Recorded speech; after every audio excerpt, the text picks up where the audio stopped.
Hi guys, welcome to this episode of the Leonid Live Lounge with myself, Client Director Adam Bond for the Leonid Group. We are very lucky, very honoured to be hosting Sylwia Wolos here at Leonid.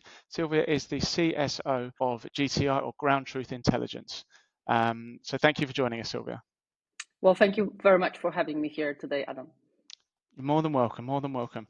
I suppose that what we're kind of here to discuss, I suppose GTI especially, you guys, kind of mirror Leonid in kind of the services and the offering that you have. Mm-hmm. So I think it would be good for our network just to understand a little bit more around what GTI's offering is and where you differ from other solutions. Yes, absolutely. And thank you very much for this opportunity. So Ground Truth Intelligence is the global due diligence platform. We're on a mission of making quality due diligence accessible to anybody, anywhere. Mm-hmm. And we do it in a fairly unique way. We combine three critical things. So one is newest technology. The other one is risk data sets, so risk information, digitized risk information. And three is a huge, probably the biggest in the market, global network of researchers and investigators who are strategically placed on the ground everywhere in the world. So with that unique combination of technology, digitized data, and human oversight and local intelligence, we believe and we contribute to providing quality due diligence at the fraction of a traditional cost. Absolutely, yeah. I think, we may get on to discuss this, but it certainly seems as though from our conversations as well that, obviously the data is going to be so crucial in the areas that we all focus on with regards to ESG, compliance, anti-bribery, corruption. But the quantity, the quality of that data is absolutely paramount. So yeah, absolutely. It's really interesting to hear what you guys are doing there. And what are you seeing businesses do to address their supply chain due diligence responsibilities? Well, so in my observations, the businesses and particularly compliance and ethics and compliance practitioners and senior practitioners I speak to regularly are getting more innovative. They are very, very engaged into the mission of not only protecting their businesses, but ensuring that the businesses operate in ethical manners. And there's lots of things that are happening, but I think I would call out three common trends these days. One is data, so it's great that we actually started from data. The other one would be technology and AI. Obviously, it's on everybody's mind. And the third one would be proactive risk management. So I can go in a little bit more details on each of those trends. When it comes to when it comes to data, it's become obvious to everybody involved that data is the kind of cornerstone of decision-making process and also compliance programs. But there has also been a little bit of maybe legacy processes that led to some fatigue. So, for example, if you look at third-party risk due diligence questionnaires, right? So, the ways of collecting data sometimes are burdensome and maybe not the most efficient, ones. And companies are rethinking the approach to their data. I think the critical piece of information that's fairly new from September 2024 was the DOJ updates to the evaluation of corporate compliance programs, which highlighted a few things that DOJ would be looking at and encouraging companies to pay more attention to. And data was one of those points. And I've got my notes. I will read the quote from the updates. DOJ is asking that the prosecutors would evaluate whether compliance functions, A, have timely access to data, and B, appropriately leverage data analytics tools to create efficiencies in the compliance program and track its effectiveness. So one is the approach to data for compliance teams needs to be same as for any other part of the business. If you look at commercial teams, operational teams, it's been decades that those parts of the business have been heavily relying on data to drive the business forward, but that has not always been the case for the compliance team, where you have to scramble around and ask, and the access to data has been in silos across the business, and very difficult to access by a central compliance function. So those two things really need to change.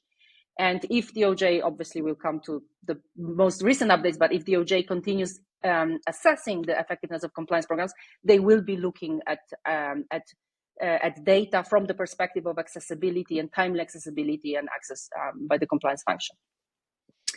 So that's the first trend that I would call out. The second trend I mentioned is technology and artificial intelligence.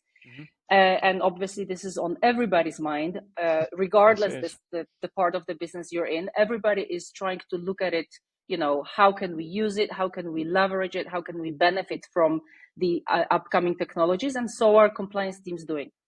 The difficulty that AI is creating for compliance teams is that essentially, though this is yet another third party that potentially causes the risks for you. So you have to look at it in compliance space from two completely opposite angles.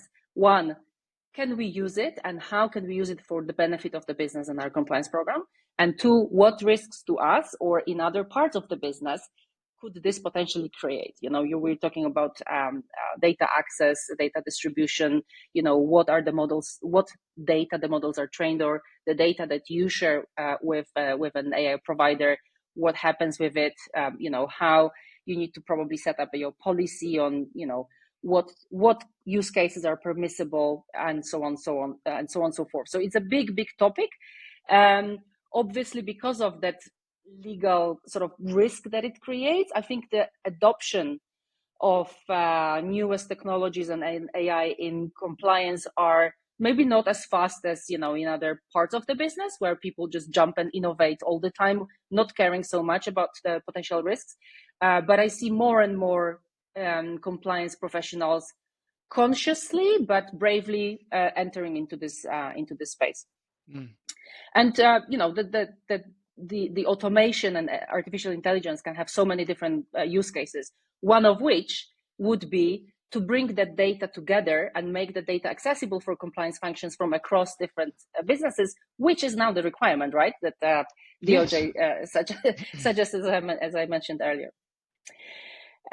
So that would be the second point. And the third trend I would call out is proactive risk management. And, it's not a new term, but I think it's gaining a very different meaning now that we are living, beginning of this year, we woke up in a very different world, and there's potentially a bit of shakeup happening in ethics and compliance space from regulations perspective. This is not to say that businesses that have been investing into ethical business practices will suddenly reverse the course of action because a regulation in one jurisdiction or another is changing its course. I think, and from what I hear from senior practitioners, yes, there should be some adjustments. There may be some adjustments, but the course of action remains primarily the same for the time being. And with that context in mind, I think the value of proactive risk management rather than reactive and just ticking the compliance box is really gaining a new momentum and new meaning. And this is why I hear more and more about, it's not just turning a burden into an advantage, but this is the way forward for us as the business. We want to be committed to A, B, and C, and this is how we want to drive the business. We don't want to react. We want to manage our exposure proactively. So I would say that this is the third current trend. Yeah, absolutely. I completely agree. I think we're seeing a lot with our clients. The turbulence, shall we say, from a regulatory perspective, has led a lot of compliance teams to really rethink what their strategy is as far as how they, that tick box approach. It has worked for some businesses in the past on a case-by-case basis, but you can't continually tick box. That preventative, that proactive risk management practice, that is now actually turning out to be more cost-effective than trying to follow regulations consistently as they change globally. So absolutely. And I suppose looking into the future kind of thing, where do you see the geopolitical or I suppose the regulatory environment moving when it comes to compliance screening and due diligence kind of practice? Well, it's definitely moving. It's not in a standstill. Yeah. And it's moving at a very different pace than before. It's even accelerating. The difficulties are getting really serious now. When you look at sanctions exposure, for instance, Mm. the sanctions monitoring and managing has become just such a huge challenge the last 3 years now, and it's getting even more and more complicated. The trade war, staying on top of geopolitics that are driving a lot of the regulation and the dynamic shifts in cause of sort of direction of action is quite challenging right now. So businesses need to look not just at specific third party risk, but also at the more holistic sort of regional or country level risks in a more dynamic manner. So not at the entrance to a given market, but you're operating somewhere there. Do you need to diversify? What are the costs? What are the risks? So really conduct this assessment. And probably similar story with ESG requirements, right? We've seen a huge uplift of human rights due diligence and sort of traditional corporate sustainability regulations in European Union. We're at another fork where there are discussions regarding simplification of the requirements that have not been even fully implemented and kind of embedded just yet. So it's a very quick change, which is most probably just a political reaction to what's happening in the US. I think in the context of environmental social governance regulation, there are certain basic standards. So whether it's UN guiding principles, and other international frameworks that have been in place, not since yesterday, for many, many years now. As long as the business follows the practices laid in those principles, you're kind of safe. So you don't have to worry, as you said, Adam, the regulation is this today and tomorrow slightly different, but you're really covering your basics, you're operating in an ethical way, and you're securing your business future sustainability, even from the perspective that you don't have to worry so much which box you are ticking today and which box you need to tick tomorrow, right? So there's a lot going on, which makes the space so exciting to be in. Absolutely, yeah. I think especially with regards to kind of ESG human rights regulation, that all of that legislation at its core has those kind of UN guiding principles or some kind of very almost legacy kind of framework that you can kind of work to, and as long as those principles are being adhered to, then the regulation is kind of molding itself around that, and there will be nuances as this regulation grows, but I think that's certainly the starting point that we're seeing with all of our clients. That's where they need to be starting, and that's, I suppose, where we've had success in placing professionals in human rights and ESG is, a business just needs to get to grips with, okay, what are their duties under the regulation, and that kind of core mandate with regards to being a better company sounds a bit pie in the sky, really, but yes, but obviously just kind of adhering to that. But I suppose on your side, with regards to success stories, it'd be good to understand, kind of any instances where you've kind of had success from your side.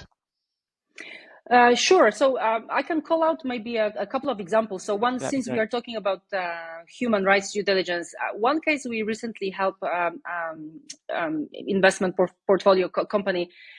company to look at the portfolio of the businesses in apparel industry, those that operate in higher risk location. They wanted to look properly at who they are linked to and who they are investing in. So what we supported them with is, first of all, the sort of mapping exercise and more horizon scanning, and not diving super deep in any specific entity at the first stage, but giving them the local context and giving them some guidance. And in the second step, picking up those that potentially could be of higher risk to that client, and digging quite deep with boots on the ground, with local assessment, reputational inquiries, discrete inquiries, all of this thanks to a phenomenal network that we have of the investigators located in those higher risk jurisdictions. And this brought to the client a cost-efficient and comprehensive information on which they could base their decision where they continue to invest and when they can potentially pull out to minimize their risk. So essentially help them manage their exposure to human rights breaches in the textile and apparel industry in that space.